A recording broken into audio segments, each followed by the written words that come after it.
3:40 hours, February 1945, and Captain Martin Keller, the traffic control officer for an American truck regiment, stands in the road with a flashlight wrapped in black cloth. He is not watching for enemy tanks. He is watching for weight. If you like documentary scripts where war is explained as a machine, not a myth, subscribe for more. One small click helps us keep these stories precise, cold, and honest. Ahead of Keller is a bridge that looks harmless in the dark. 2 lanes, wet planks, steel trusses that hum in the wind, a simple span over a narrow river. A sign hangs at the entrance. 12 tons maximum. White paint, black letters, no argument.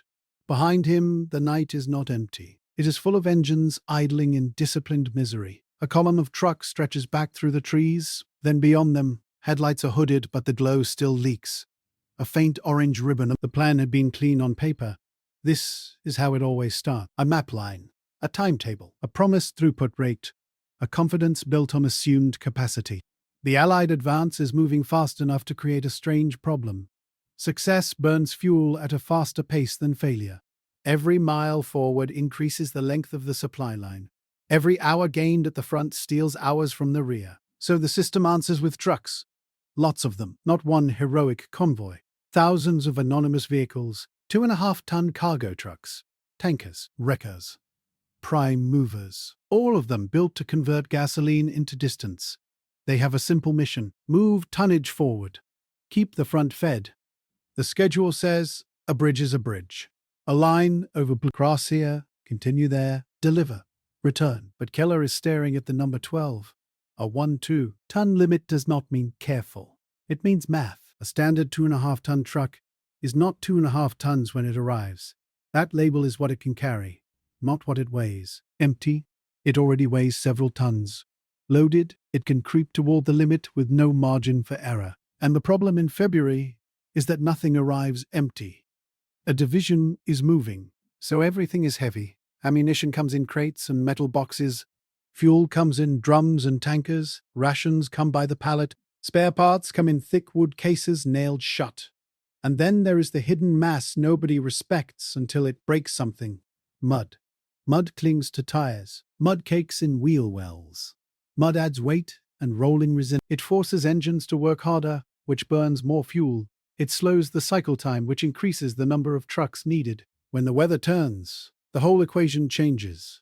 The confident plan assumes flow. Flow is always the first lie. At Keller's bridge, flow has been replaced by an invisible queue. The queue is invisible because from the front, nothing seems wrong. The fighting units keep receiving some supplies, enough to keep moving, barely enough to keep shooting. But behind the bridge, the system is accumulating pressure. The traffic discipline is rigid. Drivers are ordered not to abandon vehicles, not to attempt alternate routes without permission, not to bunch up on the span. There are rules for everything.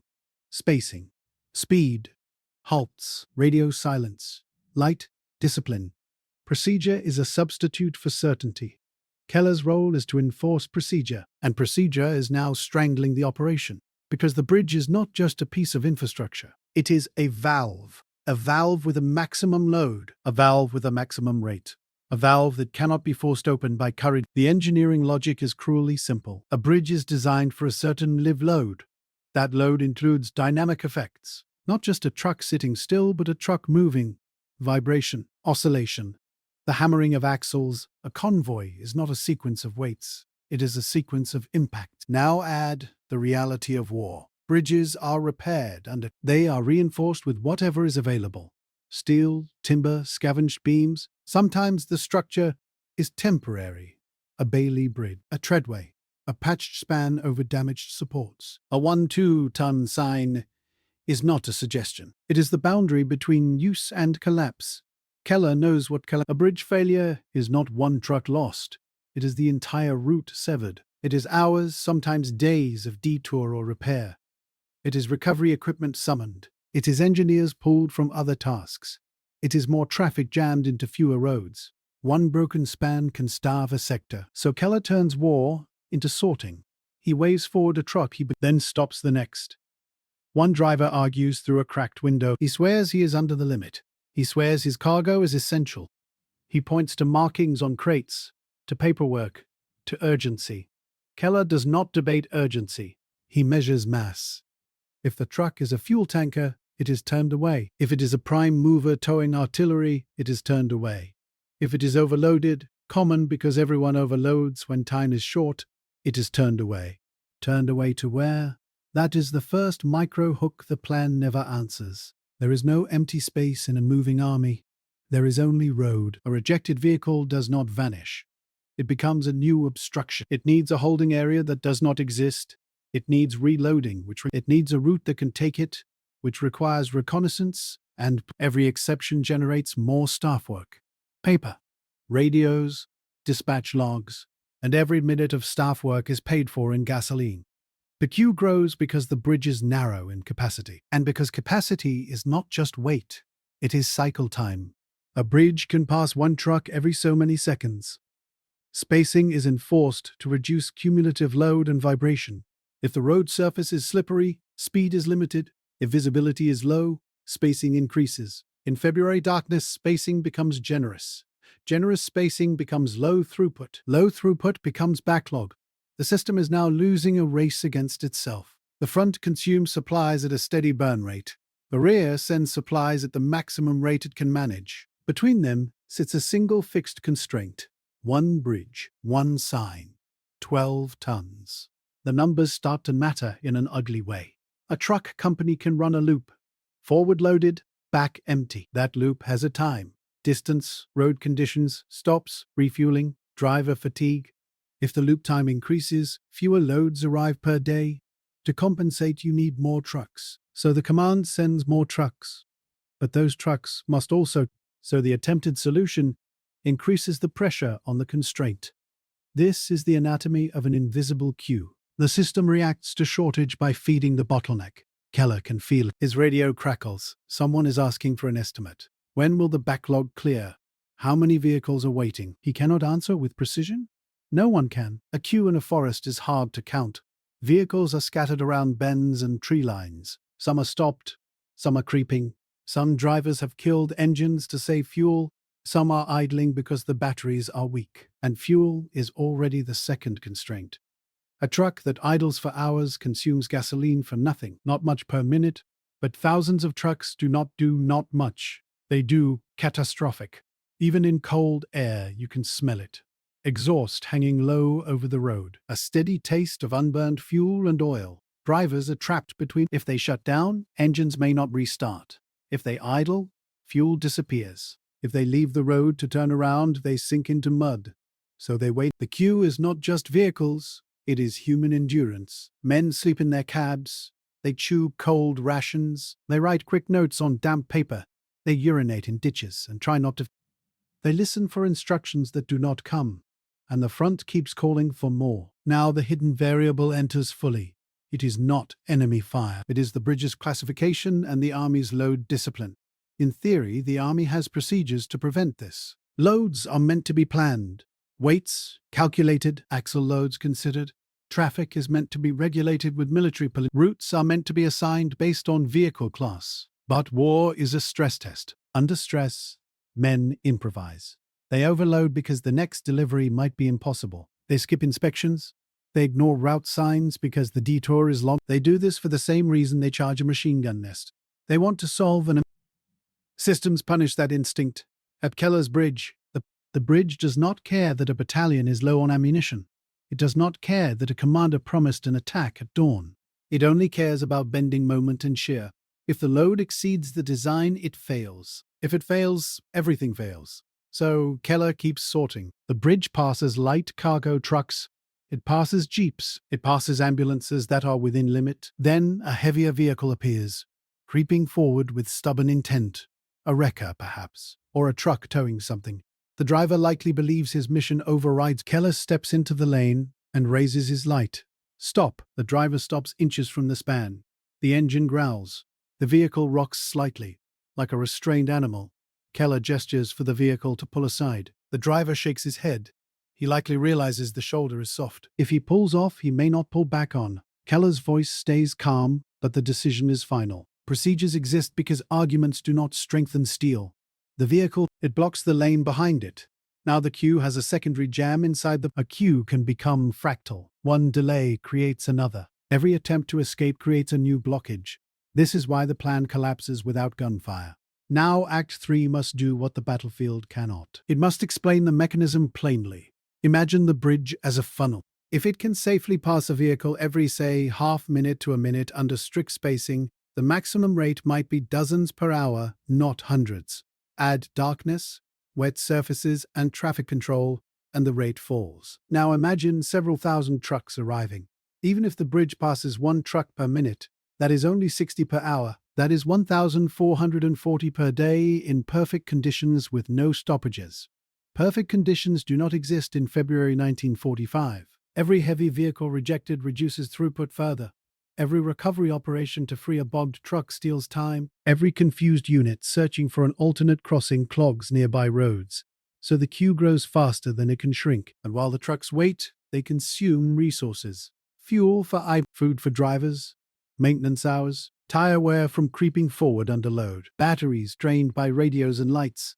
The invisible queue becomes a supply consumer, not a supply line. Now Act 4 begins, and it unfolds like a process. First, dispatchers in the rear notice delays. They do not see the bridge. They see missing arrival reports. They respond in the way organizations respond. They send messages. They demand confirmation. They create paperwork. Paperwork becomes another load on the system. An armored unit that expected fuel by nightfall starts rationing movement, not because of enemy pressure, but because of arithmetic. A battalion that expected ammunition starts limiting fire, not because of restraint, but because resupply is uncertain. This is not dramatic. It is quiet constraint. Third, the staff attempts rerouting.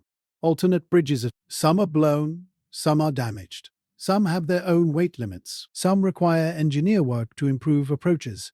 A detour that looks small on a map can be huge in mud. A 10-mile detour becomes an hour, then 2. Multiply that by every truck, and you have burned a day. Rerouting also increases traffic density on secondary roads. Those roads break under the weight, ruts deepen, culverts collapse. A new bottleneck is born. Fourth, discipline starts to fret. Drivers leave vehicles to find food or warmth. Some fall asleep and miss orders. Some attempt unauthorized U-turns. A few inevitably misjudge the shoulder and sink. Recovery vehicles are heavy. Recovery vehicles cannot cross a 1-2-ton bridge, so the system faces an absurdity. To rescue stuck trucks near the bridge, you need equipment that the bridge will not allow. You need cranes, wreckers, dozers. But those assets must approach from the correct side or use a different route. The rescue operation becomes a routing problem, not a mechanical one. Time bleeds away in small slices. Fifth, the engineers are pulled in. Engineers do what they always do in a moving war. They assess, reinforce, and replace. But engineering is not magic. It is material and labor. To upgrade a bridge's capacity, you need beams, pins, panels, decking. You need trained men. You need traffic to stop while you work. Stopping traffic to improve the bridge increases the queue immediately. Not stopping traffic risks a catastrophic failure mid-upgrade. So the engineers work in narrow windows, often at night, often in cold rain, hands numb on metal, tools slipping, a lantern covered to hide the flame. Even if they add reinforcement, the sign does not change overnight. Commanders do not risk a whole route on untested strength. So the restriction remains, and the queue persists. Now the real consequence arrives. It is not just delay, it is synchronization failure. An offensive is not one unit move, it is many units moving in sequence. Fuel must arrive before ammunition must arrive before artillery fires. Bridging gear must arrive. Medical supplies must arrive before casualties accumulate. Each dependency is a timed link. When the supply chain is delayed, the timetable fractures. Units arrive at assembly areas late. Artillery schedules shift. Air support windows are missed. Radio plans are rewritten under pressure. In this phase, the enemy can be almost passive. The system harms itself. A queue behind one bridge can influence not by drama, but by starvation measured in gallons and rounds. Keller sees signs of it indirectly. Messages on the radio become sharper.